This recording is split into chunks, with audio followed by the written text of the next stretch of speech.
que un mois de mars normal. 3 fois plus. Pourquoi? Parce que les gens, on meurt pas d'une crise cardiaque, on meurt d'une crise cardiaque si on n'est pas sauvé. Aujourd'hui, quelqu'un qui a une crise cardiaque, si on peut le sauver tout de suite, on y arrive. 3 fois. Rien que sur cet item-là, ça fait plus de morts que le Covid. Donc les morts indirectes ne sont pas pris en compte. Donc en Suède et en Hollande, ils ont 0 mort indirecte. En France, en Belgique, Italie, Espagne, on va trouver beaucoup de morts indirectes. Hein. Il y a peut-être le Yémen qui va nous passer dessus, un pays en guerre. Ça, c'est un truc de fou. Et c'est cette France-là qui veut nous... Et c'est ça, avec des statistiques comme ça, qu'on va nous prouver que le confinement a sauvé des vies. Parce qu'on... Là aussi, c'est un mensonge éhonté. Éhonté. Donc ça, c'était des statistiques du European Center for Disease Prevention and Control. Je vous mets dans les liens aussi. Vous pouvez aller le chercher vous-même. Et parce que on entend parler de déconfinement phase 2, là, donc je lis dans l'internaute à quoi pourrait ressembler la nouvelle carte des départements rouges et verts. Et donc on lit un truc assez étrange. On dit en revanche, l'Île-de-France ne devrait pas changer de couleur. C'est-à-dire que tous les départements devraient passer au vert, sauf l'Île-de-France. Si la région est enfin passée sous la barre des 60% en ce qui concerne le taux d'admission en réanimation, des départements ont encore eu des tensions, comme le Val d'Oise, et des clusters sont également apparus. 3 au total. Oh mon Dieu, 3 au total. Les clusters pourraient d'ailleurs devenir un nouveau critère sur la carte de déconfinement et empêcher par exemple la région Grand Est de passer au vert dès l'apparition de 8 clusters. Mais qu'est-ce que c'est un cluster? C'est 3-4 personnes qui ont eu le Covid, je sais pas. Alors ils disent qu'il y a des tensions, vous l'avez bien lu là, tensions dans le Val d'Oise. Je reçois des vidéos, hein, parce que je vous ai invité, je vous invite à vous aussi, à aller vous rendre avec votre smartphone dans l'hôpital le plus proche de chez vous et aller filmer. Parce que moi je sais qu'il n'y a plus rien dans les hôpitaux. Ça fait 2-3 semaines qu'ils n'ont plus rien, quoi. Ils n'ont vraiment plus rien. Et donc, allez-y. Tous ceux qui y vont en reviennent effarés. Là.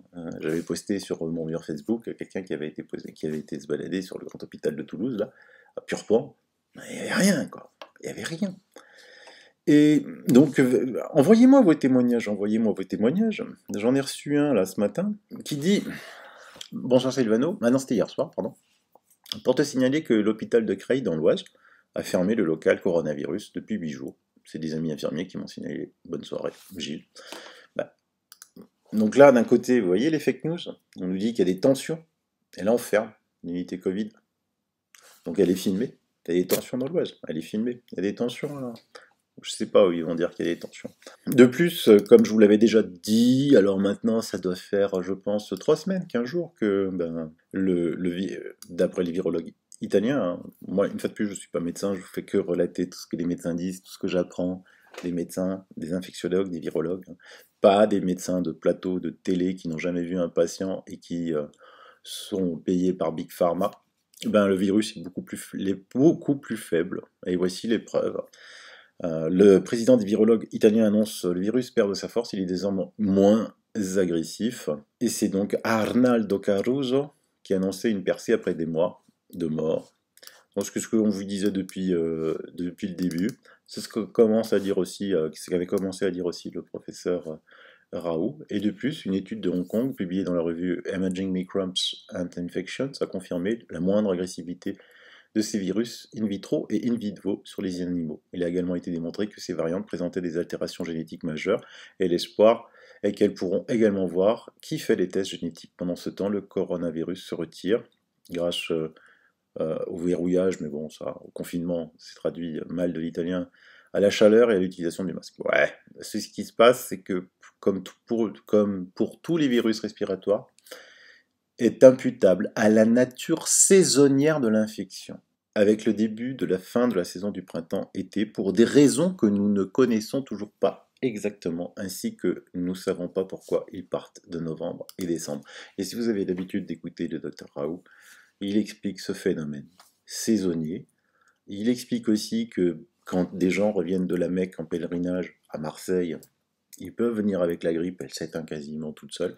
C'est quelque chose que moi-même j'ai appris pendant cette pandémie, ce mystère qui fait de l'apparition en fonction de l'endroit où on se trouve et de la saisonnalité.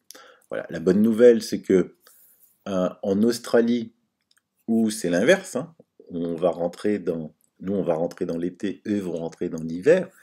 Donc, ils sont à 3 semaines de l'hiver. Le virus ne reprend pas. Donc ça, c'est la bonne nouvelle de l'hémisphère sud. Là, je vous mets les cas à yesterday, donc à hier. Il y a eu plus 4 cas en Australie. En tout, ils ont eu 7118 cas. En Nouvelle-Zélande, 1504. Et ils ont donc ils ont plus que 5 cas critiques en hôpital. Et ils ont 4 morts par million d'habitants. Et donc, eux, ils rentrent dans l'hiver. Donc il y a 0 cas, il y a eu hier dans toute l'Océanie, plus 4 cas. Voilà. Après, il y a aussi des touristes qui vont maintenant retourner, ou des hommes d'affaires en Australie peuvent ramener ce genre de virus. Donc il peut y avoir de temps en temps un cas par-ci, un cas par-là, comme en Chine, c'est fini, il n'y a pas eu de seconde vague. Donc malgré les vœux de Big Pharma et de Bill Gates, on n'a toujours pas parlé d'immunité un seul instant dans cette pandémie. Je pense que si les laboratoires pouvaient refaire l'homme humain, ils aimeraient bien le refaire sans système immunitaire. Parce que je vous rappelle aussi que ce virus est passé crème chez des gens qui n'ont jamais rien pris. Déconfinement à Strasbourg, le port du masque devient obligatoire en plein centre-ville. Donc c'est un décret qui a piqué le maire de Strasbourg, publié le 21 mai, tu vois. Alors moi j'étais dans une colère noire, obligé de porter le masque en pleine rue. Pendant qu'il y avait la pandémie, on nous laissait rentrer dans les hypermarchés sans masque, l'endroit où il y a le plus de virus au mètre cube. Et donc ça va pas tarder, regardez, c'était hier, donc hier on était le 25, lui il a publié son décret, Strasbourg, l'arrêté obligeant le port du masque en centre-ville est suspendu par le tribunal administratif. De toute façon, vous n'avez pas le choix. Le Conseil d'État, il n'y a pas au-dessus, rejette l'appel de la ville de Sceaux sur les masques obligatoires. Donc la ville de Sceaux avait déjà été déboutée par le Conseil d'État, elle a voulu faire appel, elle a été déboutée de l'appel. Donc à partir du moment que le Conseil d'État a voté, a décidé que le port du masque, on ne pouvait pas vous l'imposer, n'allez pas dehors avec le masque, quoi. Mais c'est ridicule, franchement. Il n'y a plus de virus, il n'y a plus de pandémie, il n'y a plus rien. Les hôpitaux sont vides. Qu'est-ce que vous vous baladez en pleine rue? Qu'est-ce que c'est que ces maires qui interdisent l'accès aux plages? Il va y avoir le deuxième tour, là, des élections. Ne votez pas pour ces maires qui font des arrêtés comme ça. Et faites-les tomber au tribunal tout de suite. Le Conseil d'État a décidé, on ne peut pas aller contre le Conseil d'État. C'est ainsi. Enfin, on ne peut pas y aller. Mais, sauf si on lui prouve qu'il a tort. Mais franchement, c'est une... N'allez pas dans les magasins qui vous obligent à porter des masques. Faites-vous entendre, faites-vous entendre. Moi, je rentre pas dans un magasin qui m'oblige à porter un masque. Ça, c'est clair. L'émission se termine et je vous avais promis des bonnes nouvelles. Alors, bien sûr, quand vous avez écouté cette émission, vous dites « Ah, je suis bien vénère, comment on va s'en sortir de tout cela ?» Parce qu'évidemment, vous êtes, si vous me regardez, des gens très éveillés qui comprennent, ça vous explose à la figure, cette manipulation perverse de la guerre entre l'État profond et les gens normaux. Mais ils ont perdu, ils s'en rendent pas compte. Et quand on perd, on est en train de perdre, on fait des erreurs. Et pour l'instant, tout ce qu'ils ont fait, c'est des erreurs. Mais dans tous les domaines, les bonnes nouvelles vont tomber chaque jour maintenant. Et ce, pendant quelques semaines. Déjà, vous savez, ce fameux vaccin de Bill Gates avec Moderna. Bah, regardez, 2 dirigeants de Moderna ont vendu 30 millions de dollars d'actions avant que la vérité sur l'échec des essais des vaccins ne soit révélée. Je vous avais expliqué dans mes émissions différentes que d'un côté, vous savez, on annonçait le fameux vaccin ARN de Bill Gates via Moderna.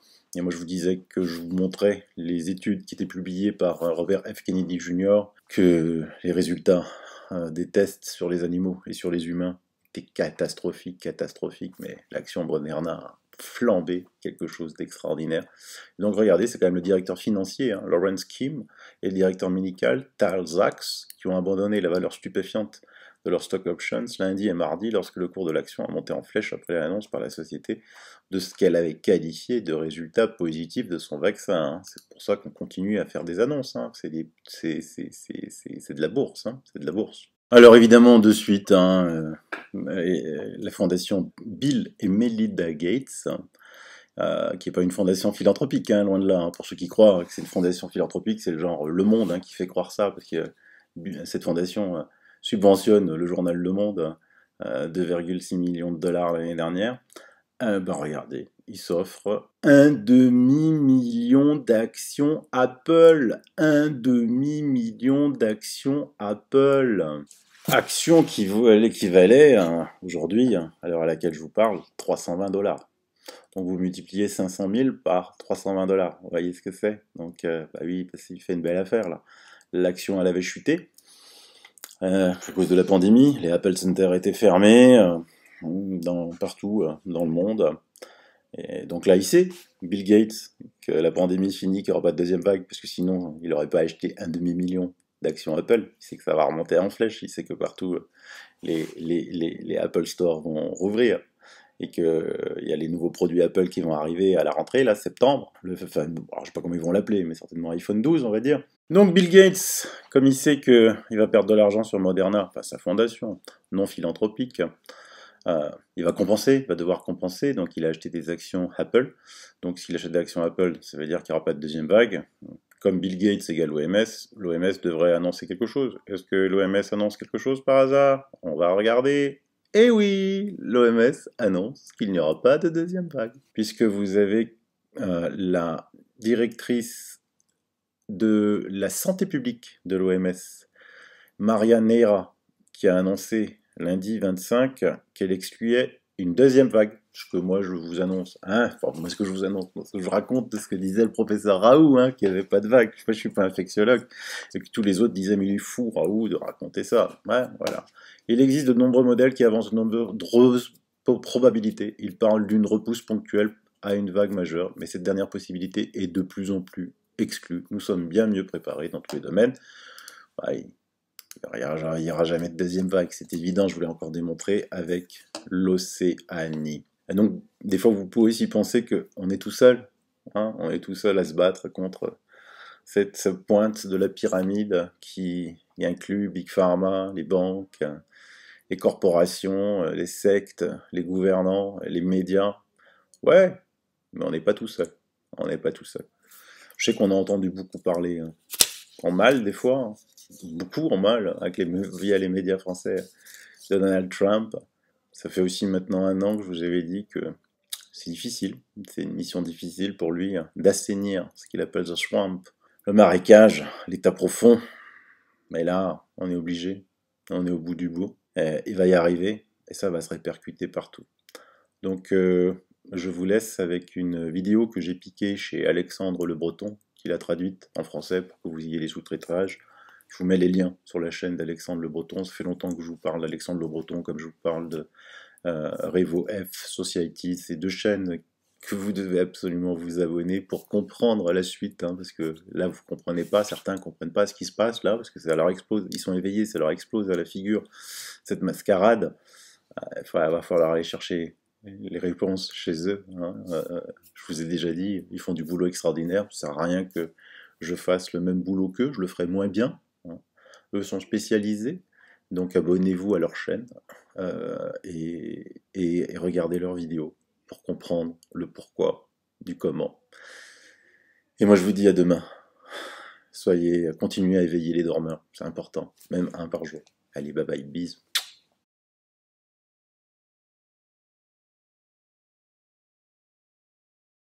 And some people have done a phenomenal job. But what am I doing? I'm fighting the deep state. I'm fighting the swamp. And I said I was doing it, and I'm exposing the swamp. I think I have a chance to break the deep state. It's a vicious group of people. It's very bad for our country, and that's never happened before. You happen to be a victim of the deep state, I hate to tell you, whether you know it or not, but they've treated you horribly over the years, and so have they treated many other people. They never thought I was going to win, and then I won. And then they tried to get me out. That was the insurance policy. She's going to win, but just in case she doesn't win, we have an insurance policy. And now they're faced with a very real prospect of Donald Trump becoming the leader of the party, and it absolutely drives them crazy. They just cannot imagine sharing. Well, because he's an outsider. He's not them. He's not part of the club. He's uncontrollable. He hasn't been through the initiation rites. He didn't belong to the secret society. And I think that they don't see him. They have no idea how to relate to him.